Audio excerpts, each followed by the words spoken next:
Hey, good morning, everybody, and welcome to ShortSalePowerHour.com. Kevin and Fred, Group 4610. Thanks so much for joining us. So it's Friday, and this is normally where we talk about short sales or crazy effed up situations or freaky situations. Which we've had one recently. So a couple weeks ago, we had what may very well just be the most nightmarish, all-time number one crazy. There's no question seller this is the number one. Interactions with what could be considered an unstable person. There's no question this is number one. So I'm not here to tell you what happened or what went on, because that would be inappropriate to put on a video. Nor am I here to put that seller down in any way. But I am here to just talk around picking which battles that you decide. And I've got another lesson that it was a reminder to me that I'll share as well. Okay. So the reminder to me is this: I stood up for our team. Rightfully so. Rightfully so for standing up for our team. I don't feel bad about that. I actually don't feel bad about anything I said. I don't think anything I said in our conversations with this seller were inappropriate or untruthful. Inappropriate potentially, but untruthful. And given the way he had treated several employees and team members on our staff, I don't think they were off wrong.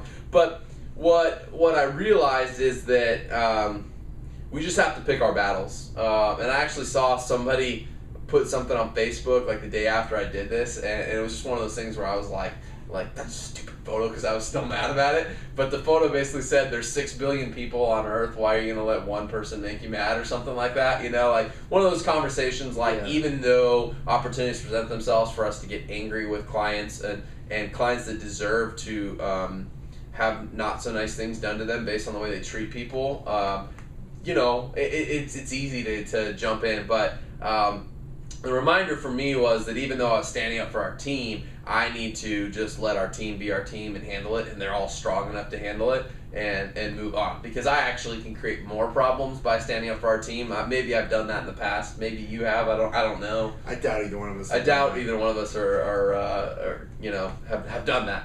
But anyway, that was just what came to me. Is that, you know what? It's one of the really. I'll let you finish. But it's one of the situations where we love what we do and we love helping people, but there is a percentage of people that if I wasn't in business for profit, I wouldn't help them. I wouldn't help them. No, and there are some that even though I'm in business for profit, I don't help. But some people just change, like their demeanor when you meet them versus when you're in the middle of the process are complete flips. And that was one of these situations. Yeah, or via email versus in person. Oh, yeah. How they treat people over email or voicemail, that kind of thing, versus how they come off in person. What this really reminded me of, and really getting back to the heart of what we're doing. So we're in short sales the majority of the time. And this was a client who was going through a short sales situation.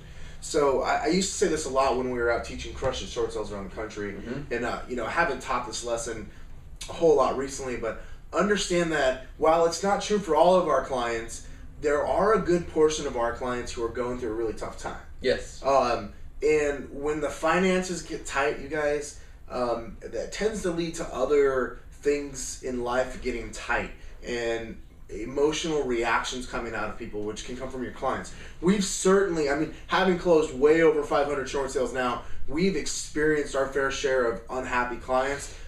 We certainly have a lot more happy clients and a lot more fans than we do foes.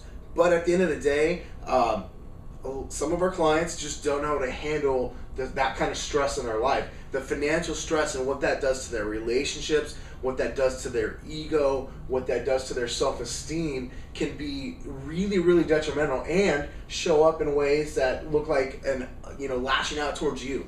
And so just remember that who your client is. You're watching this video blog likely because on some level you're involved in short sales. And just understand that not everybody who you go to help and wants help, you really want your help, or is willing to receive your help, or is in a position emotionally or mentally where they can take it. So just keep that in mind, because it was a big reminder to me that, stuff gets tight in people's life, and I'm not going to just judge people and write them off because of one or two interactions with them. Now, I'm not excusing their behavior either, but at the same time, I get it.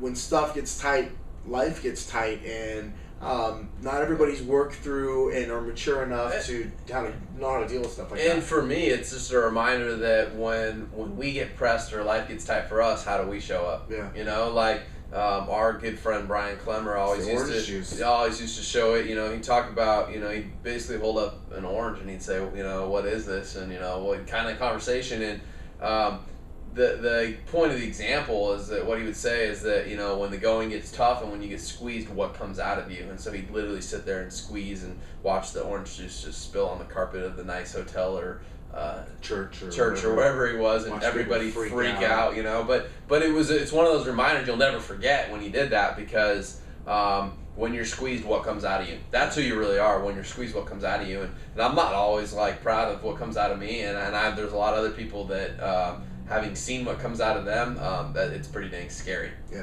So anyway, just a perspective episode around what's important and what's not. And make sure you're treating the people around you with as much respect as they deserve, and especially the people on your team. Treat them extremely well. There's sometimes the people that are closest to us, we kind of treat, you know, like they're just there all the time. Treat those people well. Yep. That's what this short sale business is all about. It's helping people, and I would wager that most of you got into it in the beginning helping people. Yep.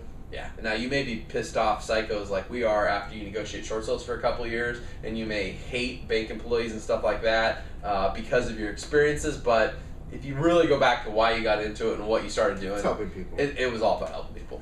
So anyway, that's it for today. Thanks so much for joining us. We're out. Yep. 1, 2, 3. Short sale power hour. Short sale power hour. Crush it.